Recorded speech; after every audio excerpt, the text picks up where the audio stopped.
નમસ્કાર મિત્રો, આજનો અભિવ્યક્તિનો વિષય છે પ્રેમપત્ર. પ્રિય, તારા પત્રોએ મારા હૃદયને એક નવી જ દિશામાં ખોલી દીધું. એવું લાગ્યું જાણે કોઈ દૂરનો તાર ઝણઝણ્યો અને મારા અંદરના સંગીતને જાગૃત કરી દીધું.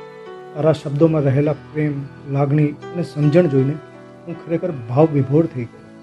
મને એ જાણીને કેટલી ખુશી થઈ કે તું પણ મારા પ્રેમ વિશે એ જ વિચારે છે જે રીતે હું તારા વિશે વિચારું. જાણે આપણા વિચારો, આપણી લાગણીઓ એકબીજા સાથે જોડાયેલી હોય, એક જ તાંતને બંધાયેલી હોય. પ્રેમ શું છે એ સવાલ આપણે બંને એકબીજાને પૂછ્યો. જવાબ શોધવા માટે આપણે કદાચ આખી જિંદગી પ્રયત્ન કરતા હતા. મને લાગે છે કે પ્રેમ એ માત્ર એક શબ્દ નથી, પણ એક અનુભૂતિ છે. એક એવી લાગણી જે શબ્દોમાં બાંધી શકાય નહીં, પણ જેને ફક્ત અનુભવી શકાય. જ્યારે હું તને જોઉં છું ત્યારે મારો સમય થંભી જાય. એવું લાગે છે જાણે દુનિયાની બધી જ ગતિ, બધો જ અવાજ શાંત થઈ ગયો. તારી આંખોમાં મને એક અલગ જ દુનિયા દેખાય. એક એવી દુનિયા જ્યાં ફક્ત પ્રેમ છે, શાંતિ છે અને ખુશી છે. તારી સાથે હોવું એ મારા માટે સ્વર્ગ જેવું છે. ત્યાં સમયનું કોઈ જ ભાન નથી.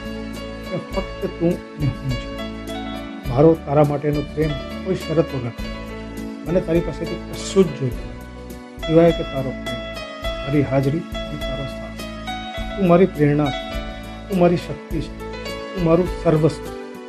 મને ખબર છે કે આપણે હંમેશા સાથે નહીં રહી શકીએ. જિંદગી આપણને અલગ અલગ રસ્તાઓ પર લઈ જશે. કદાચ આપણે દૂર પણ રહીશું, પણ મારો પ્રેમ હંમેશા તારી સાથે રહેશે. જ્યારે પણ તું એકલી હોઈશ ત્યારે મારી યાદો તને સાથ આપશે, તને હૂંફ આપશે. અને જ્યારે પણ આપણે ફરી મળીશું ત્યારે આપણો પ્રેમ પહેલાં કરતાં પણ વધુ ગાઢ બનશે. હું તને ખૂબ પ્રેમ કરું છું. તું મારા માટે દુનિયાની સૌથી ખાસ વ્યક્તિ છે. દેખીતમ તારા પ્રેમ ભર્યા પગલાઓની પ્રતીક્ષા.